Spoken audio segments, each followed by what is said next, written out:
say that we, as women, we constantly deal with the unexpected and the unplanned. So this is easy for me to stay in front of you in this big room, just saying, okay, Tiziana, please keep and stay calm. It's such a pleasure, but also an honor to be here with all of you. And thank you, Kristin, for inviting me. And to be honest, before starting this speech, I told Kristin, I have a speech in my mind, but I was so inspired this morning by the energy of the speaker, but also what I have listened now and this afternoon, that I want just to reflect with you on some key topics. And I will start from some three words: peaceful, sustainability, and future. Peaceful. Just 3 days ago, I got a research made by Women's Brain Projects, and the title was "Women are more peaceful than men," and this is written in gene. And I said, "What they are saying? We are more peaceful than them. We strive. We don't fight. We have no weapons, but we strive. We strive for a just cause, and we want things to happen. This is the reason why, for me, I'm not a peaceful lady, but I'm a lady that I want to strive for a just cause, because I want a different world. I want that my son, that just was born when I was hired in Lundbeck. This is the company that I represent today, can live in a better world. Sustainability. And there is a special SDG goals that is so close to my heart, but also too close to the heart of my company. This is the number 3. That is health and well-being. And if you can help me sending out the video, you can reflect on well-being, on mental well-being. We are all well aware of what it takes to keep our body healthy. I try to work out a lot. I go swimming once a week. I go to the gym a lot. But what are we doing to keep our brain healthy? Over the past decades, there's been a very strong focus on how to promote our physical health. Most of us, we intuitively know by now that we should not smoke, we should eat healthily and exercise. But a lot less attention has been given to how we can protect and promote our brain health. From research, we know there's actually a lot we can do, but a good place to start is remembering to stay active, to do something with someone, and to do something that feels meaningful. So doing something active, stay active in a variety of ways, mentally, physically, spiritually. Do something with someone. We know that our social relationships are what are most important for brain health throughout life. So call a friend, join a group, invite someone for dinner. It doesn't have to be the big things. Do something meaningful. It varies from person to person what feels meaningful for them, but having a sense of something and someone to get up for in the morning is important. So this can be by setting small or large goals, by learning something new, or by simply being something for someone else. Promoting and protecting brain health throughout the life course is of critical importance to promote mental health, but not least to reduce the risk of mental health disorders.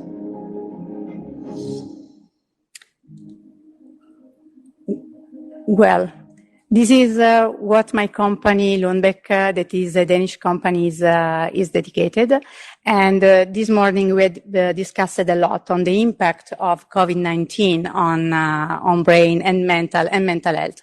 And one of the speakers mentioned the impact on women. I would like to mention impact on children that are our future. And it was March, the early of March 2020, and all of you know very well that Italy was the first country affected by the COVID-19. And I just met on Teams or Zoom, I don't remember what tools I was using, HBA, that is the Healthcare Women Association in Italy. And there was even if in front of a Zoom there was a special feeling, and they told me, Tiziana, what we can do in this moment? And I say, well, let me reflect some minutes. And a lot of kids are at home having a homeschooling. And for many of them, for sure, the main meal was the meal that they got at school. What about having some, gathering some money to help these kids in Italy? And they told me, Tiziana, what we can do? Okay, maybe we can found a ONG, a no-profit association that is Banco Alimentare in Italy, and then we can also have a grocery that can support us. Give me just a couple of days. And in a couple of days, I got the number of the president of Banco Alimentare, and I sent just a text and say, I'm Tiziana Mele, and I want to do something for children. And he called me back and said, what? What are you doing? We are in the middle of pandemic. We are in a crisis, and you are saying that you want to do. Yes, I want to do something that can have an impact. And just having two calls with HBA, with Banco Alimentare, and with UNES, that is the grocery in Italy that we have supported us, we were able in 2 calls of 45 minutes each to build up something that was incredible. And keep in mind that we never met each other. Never. We just met each other after COVID. So the main lesson for me is if there is a will, there is a way. And what I can say that, of course, we were a lot of women driven by passion, driven to make things happen. And this is, I think that this is sometimes the main difference between men and women. We, as I said before, we don't fight. We do not use weapons, but we strive. We strive for something that we can really learn. Another thing that is related to the future and also is related to what we are living today, because one of the topic is new ways of working. This time is extraordinary. At the same time, we are living at least 5 different crises. COVID is still with us. There is a war close in Europe. There is an energetic crisis. There is inflation, and we have also problems in terms of supply chain. What we have learned during COVID-19, that is flexibility, that is adaptability, because sincerely, I don't like to talk about smart working. As Italia said, we have learned that we can be flexible. We need to be flexible in order to be also productive. But, and I can mention that Lundbeck Italy reopened the office in May 2020. So after only 6 months of lockdown, Lundbeck Italy, led by a woman like me, opened and reopened in May 2020. Was it easy? No.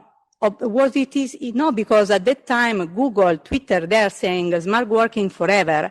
And I decided to be back to the office because my people, I realized that they need to stay all together. They need to co-create, to create together.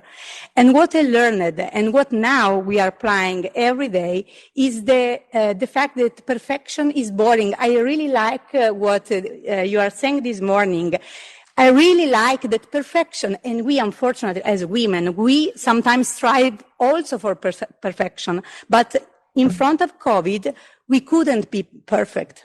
No one had the magic recipe in order to be perfect. So what I said to my team, and my team is composed by 90% of women, but this is not good, what I said to my team, because we need also to be inclusive, to be much more diverse.